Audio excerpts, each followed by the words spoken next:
लोकसभा चुनावों की तारीखों का आज ऐलान हो सकता है। आज शाम को प्रेस कॉन्फ्रेंस है, तो आज तारीखों का ऐलान होगा। शाम 5 बजे प्रेस कॉन्फ्रेंस होगी, मीडिया से मुखातिब होंगे चुनाव आयोग के अधिकारी, मुख्य चुनाव आयुक्त, और प्रेस कॉन्फ्रेंस कर डेट कंफर्म की जाएगी। तारीखों का ऐलान किया जाएगा कि कब लोकसभा के चुनाव होंगे, ये भी कि कितने चरणों में चुनाव होंगे। साथ ही साथ ये भी जानकारी मिल रही, चूंकि साल 2019 में कुछ राज्यों में विधानसभा के चुनाव भी होने, जिसमें सिक्किम शामिल है, जिसमें आंध्र प्रदेश शामिल है, जिसमें उड़ीसा शामिल है। तो ऐसे में कुछ राज्यों में अगर हम बात करें, जम्मू कश्मीर में भी हो सकता है, क्योंकि वहां पर भी राष्ट्रपति शासन है। तो ऐसे में जम्मू कश्मीर में भी चुनावी तारीखों का ऐलान हो सकता है। अरुणाचल प्रदेश में भी विधानसभा के चुनाव है, तो इन राज्यों में विधानसभा के चुनावों की तारीखों का ऐलान भी हो सकता है। लेकिन लोकसभा चुनावों की तारीखों का ऐलान होगा। आज विज्ञान भवन में प्रेस कॉन्फ्रेंस रखी गई है। लोकसभा चुनावों के लिए तैयारियां राजनीतिक दलों की तरफ से काफी दिनों से चल रही थी। काफी दिनों से अगर हम बात करें, तैयारियों में पार्टियां जुटी हुई हैं। अब तो कैंडिडेट्स के नामों का ऐलान भी किया जा रहा है। लेकिन इस बीच अब पूरी तरह से चुनावी मोड में, चुनावी रंग में रंग जाएंगे पॉलिटिकल पार्टीज, क्योंकि आज चुनावी तारीखों का ऐलान होगा। और तारीखों का ऐलान होते ही आदर्श आचार संहिता, कोड ऑफ कंडक्ट लागू हो जाएगा, आचार संहिता लग जाएगी। तो ऐसे में जो सरकार है वो कुछ नया ऐलान नहीं कर सकती, घोषणाएं नहीं हो सकती, और कई सारे जो कानून है, नियम है, वो लागू हो जाते हैं आचार संहिता के दरमियान। प्रचार प्रसार की जो है एक तय सीमा हो जाती है, तय वक्त हो जाता है। बहरहाल, तो ये बड़ी खबर हम आपको दे रहे हैं। आज शाम को 5 बजे प्रेस कॉन्फ्रेंस होनी है चुनाव आयोग की। दरअसल ये कहा जा रहा था कि जल्द ही चुनाव आयोग चुनावी तारीखों का ऐलान कर सकता है। ये भी जानकारी आ रही थी कि 1-2 दिन में, लेकिन आज शाम को ये प्रेस कॉन्फ्रेंस बुलाई गई है। इससे स्पष्ट है कि आज शाम को तारीखों का ऐलान होगा। और सूत्रों की जो बता रहे हैं हमें, सूत्रों के मुताबिक खबर यह भी है कि 7 से 8 चरणों में लोकसभा के चुनाव होंगे और अप्रैल और मई महीने में ही वोटिंग होगी। जो जानकारी हमें सूत्र दे रहे हैं, मई के 30 हफ्ते में वोटों की गिनती होगी। और लोकसभा चुनावों के साथ ही 4 राज्यों में, जैसे कि हम जिक्र कर रहे थे कि विधानसभा के चुनाव है, चाहे वो आंध्र प्रदेश हो, सिक्किम हो, ओडिशा और अरुणाचल प्रदेश हो, तो यहां पर विधानसभा चुनावों की तारीखों का भी ऐलान हो सकता है। दोनों के लिए तारीखों की घोषणा हो सकती है। मई तक जम्मू कश्मीर में भी चुनाव होने की संभावनाएं, मुमकिन है कि घाटी में भी चुनावों का ऐलान हो जाए, क्योंकि वहां पर बीजेपी और पीडीपी का गठबंधन था, सरकार थी, लेकिन फिर उसके बाद से गठबंधन टूटा, बीजेपी ने हाथ वापस लिए, सरकार गिर गई, राष्ट्रपति का शासन वहां पर है, तो वहां पर भी चुनाव होंगे। तो आज देखना यह होगा कि लोकसभा चुनावों के साथ साथ किन किन राज्यों की चुनावी तारीखों का ऐलान किया जाता है। और ये भी जानकारी हमें जो सूत्र दे रहे हैं कि 7 से 8 चरणों में ये चुनाव हो सकता है। विवेक वाजपेयी संवाददाता ज्यादा जानकारी के साथ जुड़ गए। विवेक, शाम 5 बजे प्रेस कॉन्फ्रेंस होनी है, क्या तारीखों का ऐलान होगा लोकसभा के साथ साथ विधानसभा के जो चुनाव होने हैं राज्यों में?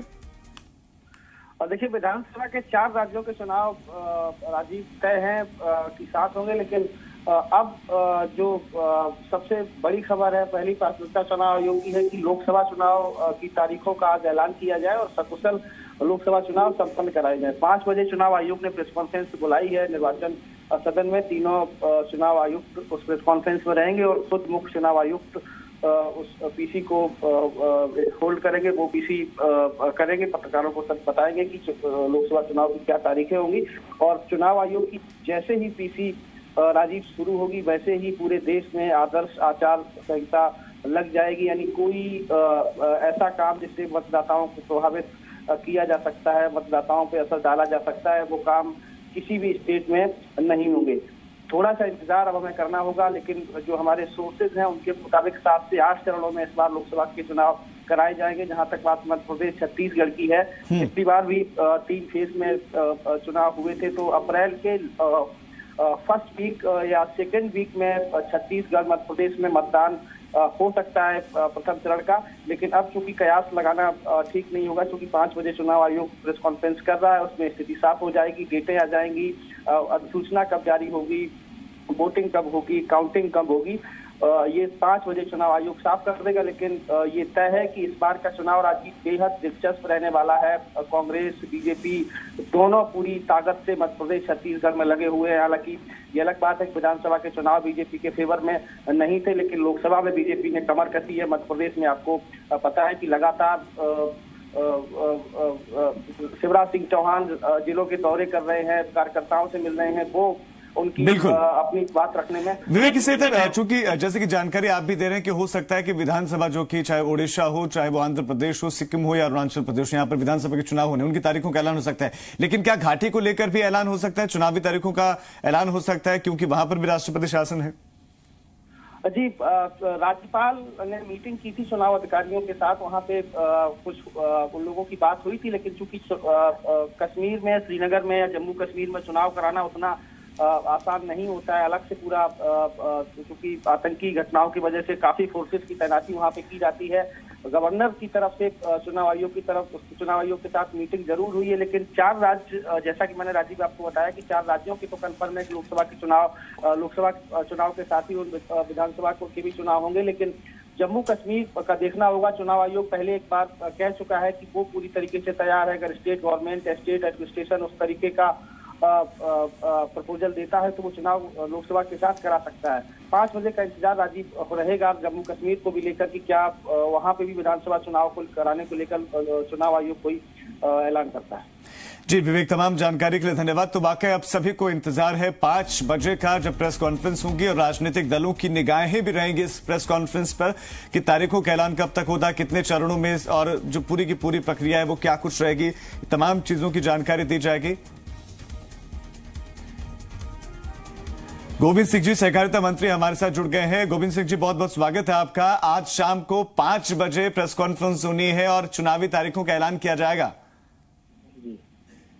मैं इलेक्शन कमीशन को बहुत बहुत धन्यवाद, बधाई देता हूँ कि कम से कम उन्होंने इतना किया कि मोदी जी के सब कार्यक्रमों को उन्होंने सफलतापूर्वक संपन्न कराने के बाद कर रहे हैं। इससे उनकी निष्पक्षता पर प्रश्न लगता है।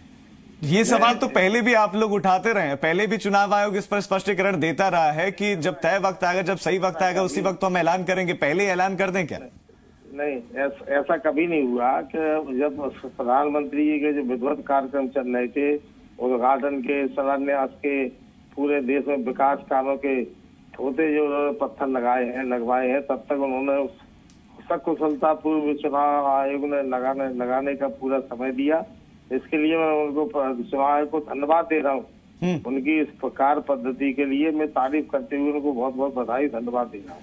तो आपको जब भरोसा ही नहीं है चुनाव आयोग पर, तो फिर आप उनके साथ जो आगे चुनाव में जाएंगे कैसे? फिर तो चुनाव को लेकर भी आपको सवाल आप एक तरीके से सीधे सीधे उठा रहे हैं, जब आपको चुनाव आयोग पर ही भरोसा नहीं है। इस बात का है कि हमेशा 2 मार्च को, 4 मार्च को, 5 मार्च को लगी है, लेकिन अभी तक इतनी देर कभी नहीं हुआ जिस समय अभी तक उन्होंने लगाया है।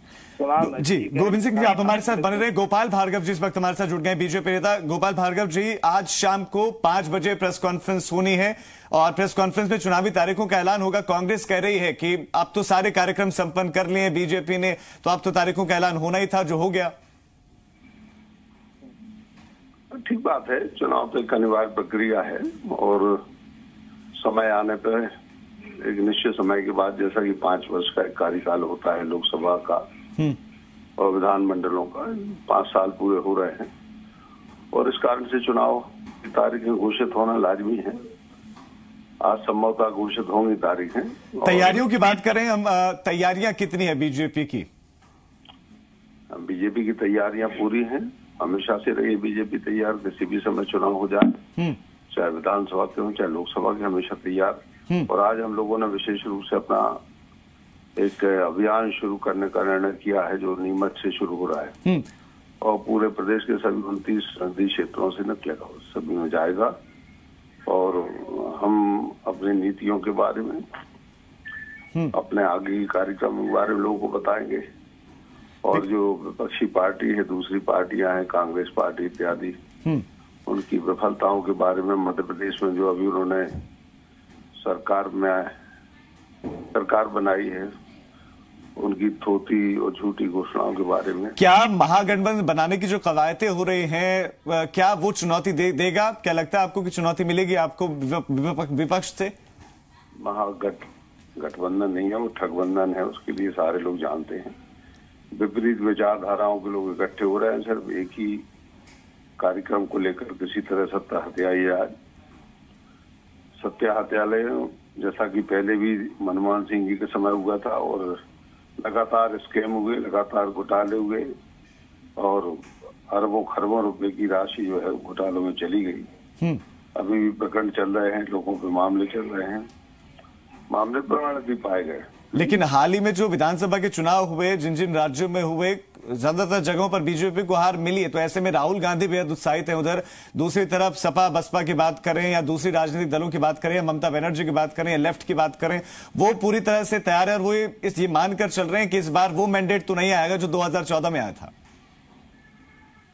23 पार्टियां मिलके जो गठबंधन बना चुकी हैं या बना रही हैं या बनेगा, इससे देश का कोई भला नहीं होना है। संयुक्त निर्णय कभी फलदायी नहीं होते, कभी परिणामदायक नहीं होते। देश की सीमाओं पर खतरा है, अंदर भी खतरा है जी, और बाहर भी खतरा है। कभी भी जंग हो सकती है, युद्ध हो सकता है। आतंकवादियों ने उनके हौसले बढ़े हुए हैं। इस कारण से बहुत जरूरी है कि मजबूत सरकार हो केंद्र में, ना कि मजबूर सरकार। और महागठबंधन सरकार एक मजबूर सरकार होगी। जी, हमारे साथ जुड़ने के लिए गोपाल जी बहुत बहुत शुक्रिया आपका। तो बीजेपी एक तरफ दावा कर रही है कि वो जीतेंगे और एक बार फिर से वो प्रदर्शन दोहराया जाएगा, बल्कि उससे ज्यादा अच्छा प्रदर्शन होगा। एक बार फिर से उन मुद्दों को जनता के बीच में रखा जाएगा जो इन 5 सालों में हुए हैं। इसके साथ साथ surgical strike part 1 air strike का जिक्र किया जाएगा। महागठबंधन और गठबंधन और विपक्ष की जो विफलताएं हैं वो भी जनता के बीच में रखी जाएगी। तो दूसरी तरफ विपक्ष सरकार पर निशाना साध रहा है और कह रहा है कि वादा खिलाफी हुई है, काम नहीं हुआ। उन मुद्दों को वो जनता के बीच में रखेगा। अब जनता किसको चुनती है ये तो अब चुनावों के बाद ही स्पष्ट होगा। बहरहाल आज शाम 5 बजे प्रेस कॉन्फ्रेंस होगी और प्रेस कॉन्फ्रेंस में तारीखों का ऐलान किया जाएगा। और इसके साथ साथ हमारे सहयोगी भी हमारे साथ ज्यादा जानकारी के साथ जुड़े हैं। रायपुर से हमारे साथ जो है सत्यप्रकाश जुड़े हैं, हमारे साथ भोपाल से अजय हमारे सहयोगी हमारे साथ जुड़े हैं, और इसके साथ साथ शैलेंद्र ग्वालियर से हमारे साथ जुड़े हैं। सबसे पहले मैं आपके पास आना चाहूंगा अजय, तारीखों का ऐलान होगा आज शाम 5 बजे, प्रेस कॉन्फ्रेंस होनी है। अगर हम बात करें मध्य प्रदेश की, तो कितने तैयार हैं राजनीतिक दल, किस तरह की तैयारियां उनके भीतर देखने को मिल रही हैं? क्या कुछ चल रहा है राजनीतिक दलों के भीतर अभी? देखिए, मध्य प्रदेश की यदि बात की जाए तो मध्य प्रदेश में आज से बीजेपी अपने चुनाव अभियान का आगाज कर रही है। विजय संकल्प अभियान उसने शुरू किया है और विजय संकल्प अभियान के साथ बीजेपी एक तरीके से चुनावी समर में कूद रही है, क्योंकि तमाम सारे बीजेपी के बड़े नेताओं को की बात की जाए तो इस आयोजन में वो शामिल हो रहे हैं, चाहे नेता प्रतिपक्ष गोपाल भार्गव हो या पूर्व मुख्यमंत्री शिवराज सिंह चौहान हो और राकेश सिंह हो बीजेपी के प्रदेश अध्यक्ष। दूसरी ओर कांग्रेस भी अपनी चुनावी तैयारियों में व्यस्त है। कांग्रेस ने लगातार न सिर्फ कर्ज माफी को बनाया, बल्कि आज कांग्रेस एक बीएसपी को बड़ा झटका देने जा रही है। बीएसपी और सपा का गठबंधन भले उत्तर प्रदेश में हो, लेकिन मध्य प्रदेश में कांग्रेस बीएसपी को एक बड़ा झटका देने में कामयाब रही और अपने पाले में 4 बीएसपी के बड़े नेता, जिनमें बीएसपी के पूर्व प्रदेश अध्यक्ष प्रदीप अहिरवार और दूसरे जो है विधायक, 2 अन्य विधायक जो हैं उनके साथ उनको पार्टी में शामिल करने जा रही है। दोपहर 1:30 बजे जो है प्रदेश कांग्रेस के अध्यक्ष और मध्य प्रदेश के मुख्यमंत्री कमलनाथ इन बीएसपी के बड़े नेताओं को जो है कांग्रेस की सदस्यता दिलाएंगे और इसी के साथ अपनी चुनावी तैयारियों को लेकर मंथन करेंगे। बेहद महत्वपूर्ण ये हो जाता है इन सबके बीच में कि आने वाले समय में कांग्रेस के पास जो है इस लोकसभा चुनाव में खोने के लिए कुछ नहीं है, क्योंकि कांग्रेस अपनी 2 परंपरागत सीटों पर हमेशा से परचम फहराती रही है, जिनमें गुना और छिंदवाड़ा है। एक ज्योतिरादित्य सिंधिया की है तो दूसरी प्रदेश कांग्रेस के अध्यक्ष और मुख्यमंत्री कमलनाथ की है। इस बार उनकी सीट से ना सिर्फ उनके बेटे नकुलनाथ मैदान में होने वाले हैं, तो ज्योतिरादित्य सिंधिया खुद इस बार गुना की सीट से होंगे, लेकिन प्रचार की कमान उनकी पत्नी प्रियदर्शनी राजे सिंधिया के हाथ में होगी। लेकिन सबसे महत्वपूर्ण बात यह है कि बीजेपी मध्य प्रदेश में अपना वर्चस्व कितना कायम रख पाती है, क्योंकि जिस तरीके से राजस्थान, छत्तीसगढ़ और मध्य प्रदेश में बीजेपी को हार का सामना करना पड़ा था, उसके बाद मध्य प्रदेश में ग्वालियर चंबल संभाग की यदि बात की जाए तो पूरी तरीके से सूपड़ा साफ हुआ था बीजेपी का, और अब वहां पर कांग्रेस को बहुत ज्यादा संभावनाएं दिख रही हैं। इसके अलावा प्रदेश के दूसरे इलाकों की यदि बात की जाए तो कांग्रेस के पास सीटें पाने का ये बहुत अच्छा मौका है।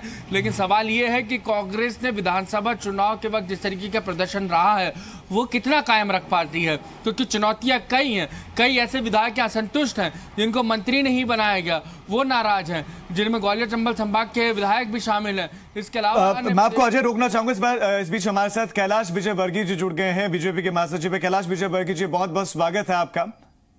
जी धन्यवाद। आज शाम को 5 बजे चुनावी तारीखों का ऐलान होगा, कितनी तैयार है बीजेपी, कितने तैयार हैं आप? नहीं, हमने तो काफी पहले से तैयारियां चालू कर दी है और हम तो पूरी तरह तैयार हैं, हमें कोई तकलीफ नहीं है। हमारे राष्ट्रीय अध्यक्ष अमित शाह जी के नेतृत्व में हमारी 6 महीने पहले से ही पूरी हर टीमें बन गई थी, सब टीमों ने अपना अपना काम प्रारंभ कर दिया और हम लोग पूरी तरह तैयार है। वो कौन कौन से मुद्दे रहेंगे जो जनता के बीच में आप लेकर जाएंगे? देखिए, खास मुद्दा तो यही है कि डेवलपमेंट और गरीबों के लिए गरीबों की गरीबी हटाने की कार्यक्रम मैं समझता हूँ उसमें मोदी जी ने बहुत कीर्तिमान स्थापित किया है। चाहे वो प्रधानमंत्री आवास योजना हो, चाहे प्रधानमंत्री उज्ज्वला योजना हो, चाहे बेरोजगार नौजवानों के लिए प्रधानमंत्री मुद्रा योजना हो, हर क्षेत्र में काफी काम हुआ है। चाहे स्किल डेवलपमेंट का काम, तो काम काफी हुआ है।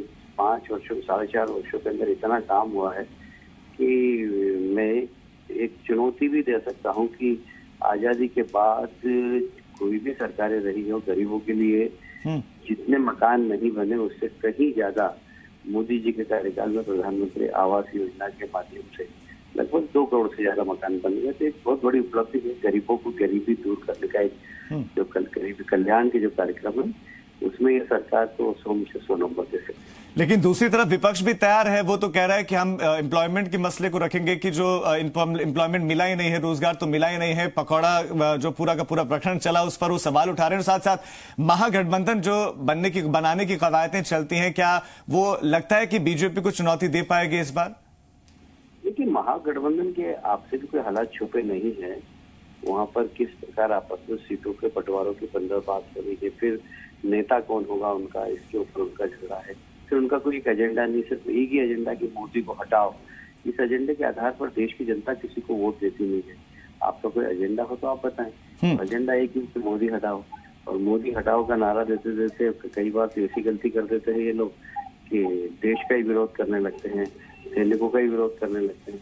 इसलिए ये एक्सपोज हो गए हैं। अभी महागठबंधन पूरी तरीके से एक्सपोज हो गया है। इसलिए मुझे नहीं लगता है कि कोई भी समझदार व्यक्ति महागठबंधन के साथ जाएगा और मुझे लगता है कि मोदी जी के नेतृत्व में पहले से ज्यादा सीटें आएंगी।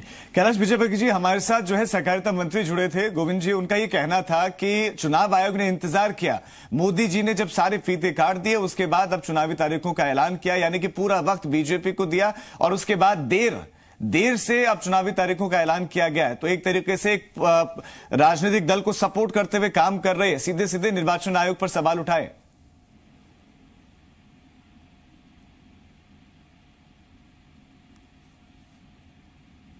क्या मेरी आवाज मिल रही है आपको कैलाश विजयवर्गीय जी? लगता है उनसे संपर्क टूट गया है। कैलाश विजयवर्गीय हमारे साथ जुड़े थे, बीजेपी महासचिव, और उनका कहना है कि महागठबंधन हो या कोई भी हो, कोई भी हमें हरा नहीं पाएगा।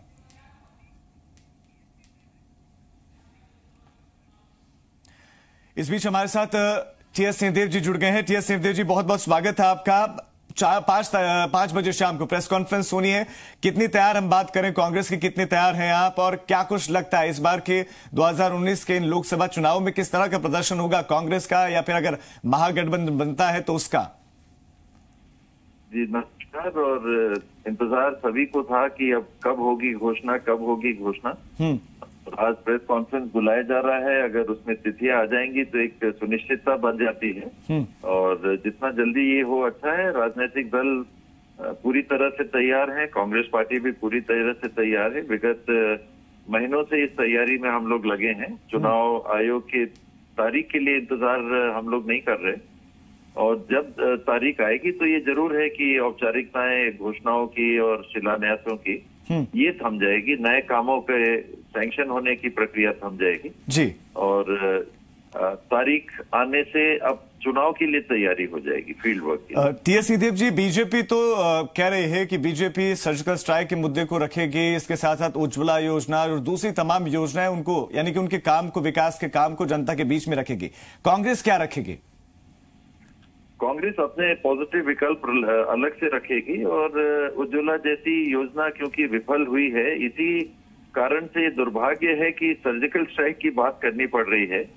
5 साल जिस सरकार ने काम किया होता तो वो एक सर्जिकल स्ट्राइक के आधार पर चुनाव लड़ने की बात नहीं करते और इच्छा शक्ति की बात आज हो रही है। तो ये तो लोग पूछ रहे हैं कि 5 साल तक इच्छा शक्ति कहाँ थी? पठानकोट हवाई अड्डे में जब हमला हो गया, उरी कैंप में जब हमला हो गया, अन्य कई ठिकानों में हमला हो गया, तब इच्छा शक्ति कहाँ थी? तो ऐसा प्रचार आज के समय में ज्यादा समय तक असर नहीं करता। लोग समझ जाते हैं, जान जाते हैं। लोग ये देख रहे हैं कि उज्ज्वला योजना के गैस देने की बात की थी, उस गैस सिलेंडर का दाम 1000 रुपए से ज्यादा हो गया है। कितने ग्रामीण परिवार हैं जो उसका उपयोग कर सकते हैं? चूल्हा बिक गया, चूल्हा बनाने वालों का, गैस सिलेंडर बनाने की कंपनी का गैस सिलेंडर पहुंच गया, लेकिन गैस का उपयोग करने वालों तक पैसा नहीं पहुंचा जिससे वो अपना चूल्हा उस गैस से जला सकते। लेकिन टीएस सिंहदेव जी, आज शाम को प्रेस कॉन्फ्रेंस होनी है, लेकिन उससे पहले अब कांग्रेस सवाल उठा रही है कि इतनी देर, जब फीते काट दिए मोदी सरकार ने, पूरे मोदी जी ने तमाम योजनाओं के फीते काट दिए, उसके बाद अब प्रेस कॉन्फ्रेंस होनी, यानी कि बहुत देर कर दी है और यहां पर सहयोग किया गया। तो आप संवैधानिक संस्था पर सवाल उठा रही है कांग्रेस?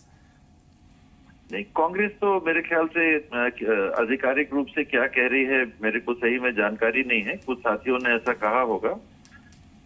संवैधानिक संस्थाओं पे इसके पहले जरूर बात आई थी और अब मेरा मानना है कि सुनिश्चितता होनी चाहिए कि एक सुनिश्चित समय होना चाहिए कि पोलिंग के कितने दिन पहले आप अनाउंस करोगे तो सबको मालूम रहेगा कि इतने दिन पहले अनाउंस हो जाएगा। तो ये ऐसी बातों की गुंजाइश कम हो जाती है। जिस दिन मतदान पहला चुनाव का होना है उसके 30 दिन पहले, 45 दिन पहले एक फिक्स हो जाना चाहिए और आचार संहिता की घोषणा उसके 15 दिन पहले कर दें। तो ये फिक्स हो जाना चाहिए ताकि किसी को आगे पीछे किसी को उद्घाटन करना है तो पहले कर लें। उसमें उद्घाटन करने से कौन रोकेगा? अगर आपको पहले ही से तारीखें मालूम है तो आप पहले ही से उद्घाटन कर लोगे जो भी सत्ता में है। इसमें सुनिश्चित कर देना चाहिए, गुंजाइश नहीं रखनी चाहिए कि आज करेंगे कल करेंगे। जी, टीएस सिंहदेव जी, हमारे साथ जुड़ने के लिए बहुत बहुत शुक्रिया। तो स्वास्थ्य मंत्री हमारे साथ जुड़े थे और उन्होंने ये जानकारी दी है, ये कहा है कि कांग्रेस तो पूरी तरह से तैयार है। हालांकि उन्होंने कहा कि संवैधानिक संस्थाओं पर यूं सवाल नहीं उठने चाहिए। तो दूसरी तरफ हमारे सहयोगी भी लगातार हमारे साथ बने हुए हैं। शैलेंद्र, मैं आपका रुख करना चाहूंगा। राजनीतिक दल पूरी तरह से तैयार हैं, ये वो तो अपनी तरीके से, हालांकि हम देखते हैं कि जब एक बार कोई सत्ता में पहुंचता है तो उसके बाद उनकी तभी से कोशिशें शुरू हो जाती हैं कि दोबारा सत्ता में पहुंचे कैसे, उसकी तैयारियां पहले दिन से ही शुरू हो जाती है। लेकिन जब चुनावी तारीखों का ऐलान बहुत नजदीक हो, कुछ घंटे बचे हो, तो ऐसे हलचलें बहुत तेज हो जाती हैं। कितने तैयार, अगर हम ग्वालियर संभाग की बात करें, उस हिस्से की बात करें, तो कितने तैयार वहां पर नजर आ रहे हैं? जनता का मूड क्या नजर आ रहा है? देखिए राजीव, मैं आपको बता दूं कि ग्वालियर चंबल संभाग में दोनों ही दल, चूंकि विधानसभा चुनाव जैसे ही खत्म हुए थे उसके बाद लोकसभा की तैयारियों में जुट गए थे। बीजेपी को जिस तरीके से इस इलाके में हार का सामना करना पड़ा था, तो कहीं ना कहीं वो और तेजी से इस पूरे लोकसभा क्षेत्र में, जो 4 लोकसभा क्षेत्र उनमें लगे हुए, क्योंकि वो चाहते हैं कि जो परिणाम विधानसभा चुनाव में आए हैं वो लोकसभा में न हो। क्योंकि ये इस बात की साफ साफ स्थिति देखने को मिल रही है कि चारों लोकसभा क्षेत्र जो है उसमें जो विधायक चुने गए वो अधिक से अधिक कांग्रेस के चुने गए हैं। और ये माना जा रहा है, कांग्रेस इस बात को लेकर उत्साहित नजर आ रही है कि जिस तरीके से मतदाताओं ने विधानसभा चुनाव में उनको मतदान किया है और लोकसभा में भी उसी तरीके से मतदान करेगी। तो बीजेपी वहीं अब जो चाहे अभी कांग्रेस को भले ही 70 से 80 दिन की सरकार हो, लेकिन इन सबको लेकर वो घेरने में जुटी हुई है। कल ही यहाँ धिक्कार रैली का आयोजन किया गया और ये बताया गया कि जो वादे प्रदेश कांग्रेस सरकार ने किए थे वो अब तक जनता के साथ पूरे नहीं किए गए, चाहे बात किसानों की हो या युवाओं को रोजगार देने की हो। इस तरह की जो चीजें हैं वो लेकर अब बीजेपी जो है वो जनता के बीच में जा रही है। वही कांग्रेस जो है वो केंद्र सरकार की विफलताओं को लेकर जनता के बीच में है और जो जिस तरीके से मध्य प्रदेश सरकार ने पिछले 70-80 दिनों में कामकाज किया उसको लेकर वो जनता के बीच में। हालांकि यहाँ भी वो स्थिति देखने को मिली है कि श्रेय लेने की राजनीति में दोनों ही दल लगातार फीता काटते जा रहे हैं, शिलान्यास करते जा रहे हैं और कल तक ही ये सिलसिला जारी रहा है और दोनों ही दलों का ये दावा है कि वो पूरी तरीके से तैयार है और आने वाले लोकसभा चुनाव में वो बेहतर परफॉर्मेंस करेंगे। जी।